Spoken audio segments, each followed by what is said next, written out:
Allez-y, oui.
Ouais, allez-y.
Cinquième et dernier.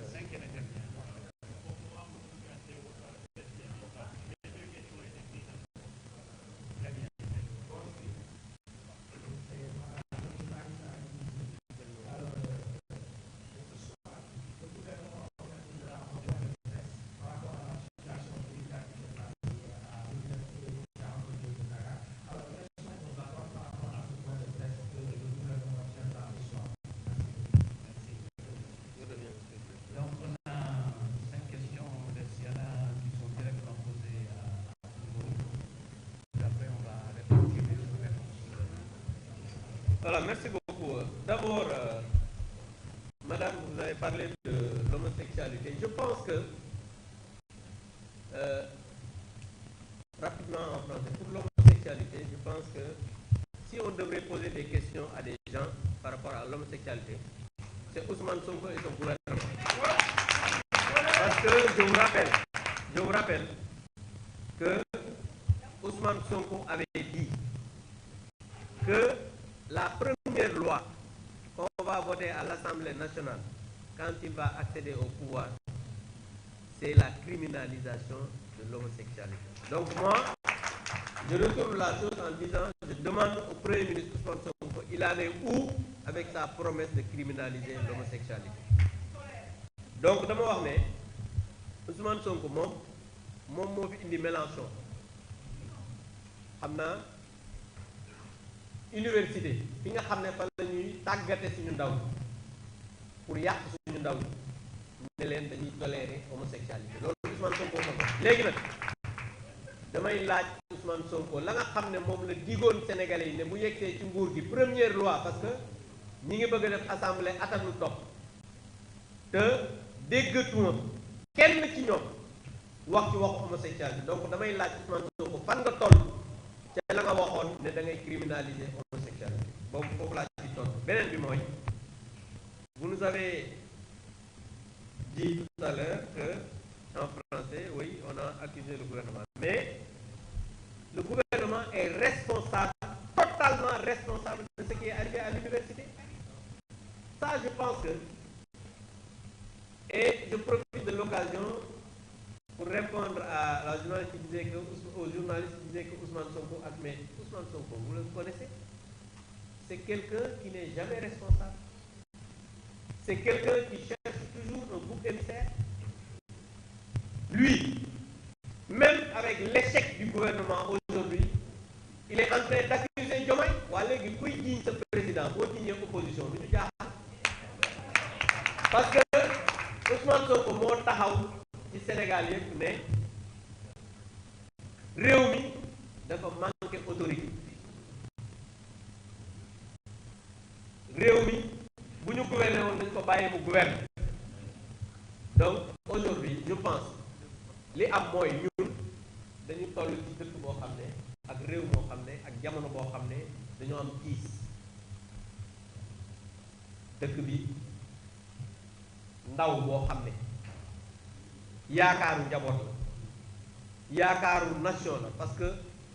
qui tue les étudiants tue l'avenir de son pays. Donc ñun li ñuy wax mooy d'abord xale bi nañu ñaan yàlla mu xaare ko àjjana ñu ñaan ñu def autopsie ñu jox ko njabootam ñu denc ko ci jàmm moo gën ñu nekk fii di dañu lijjanti problème bu bourse étudiant yi nañu lijjanti jafe-jafe réew xaaruñu lenn ci point de presse bu gouvernement parce que comme li xale yi di wax lan la ñuy wax waa koñ ñoo amuñu dara lu ko parce que li ñu war a def mooy xool nan la ñuy fexe et rapidement fee ca université ba ñu wax force de l'ordre yi ñu génn campus parce que ñun dañoo am gàcce bi jafe-jafe bi amee li ñu njëkk a def mooy génn étudiants yi ne dañuy tëj campus social loolu néeg foofu la commencé soxor foofu la commencé parce que jàpp naa ne tey la première chose bi ñu waroon def mooy jéem a dalal étudiants yi force de l'ordre yi ñu génn leen université mais dañu ne déedéet non seulement am na étudiant bu ñàkk bakkanam mais dañu tëj campus bi ne étudiants yi génn leen ci loolu c'est inacceptable. Donc je pense que loolu laa amoon ci lu may wax comme réponse mais aussi wax agenda bi nga xamante ne nii le coordonnateur m'a demandé de le dire mooy le FDR a décidé après cette conférence de presse ak appel bi ñu def pour le 16 suba incha allah parce que ñun ay responsable ñun duñu nekk ci réew mi di yàq li nga xam ne ñoo ko tabax ñu ne nag dinañu jóg dem ci kilifa diine yi suba incha allah dina am ñetti délégation yoo xam ne benn bi dina dem Touba ak Kaolack dina am délégation boo xam ne dina dem Ndiassane Tivaouane ak Thiénaba dina am délégation boo xam ne fii ci Dakar dina dem seeti jàngu bi dina seeti Laye dina seeti la famille Seydou Omarienne pour waxtaan ak ñoom yëgal leen li nga xam ne moom la ñuy def ci toute responsabilité waaye nag aussi wax leen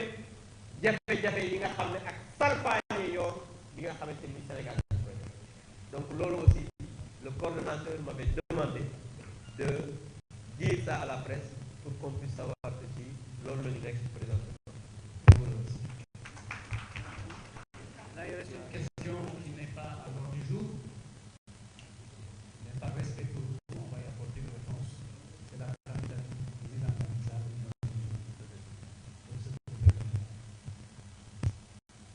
Là, on se pose pas plus. Pour l'instant, on a l'idée. Si ça se faisait, ce serait une très bonne nouvelle. Une très bonne nouvelle pour le Sénégal, une très bonne nouvelle.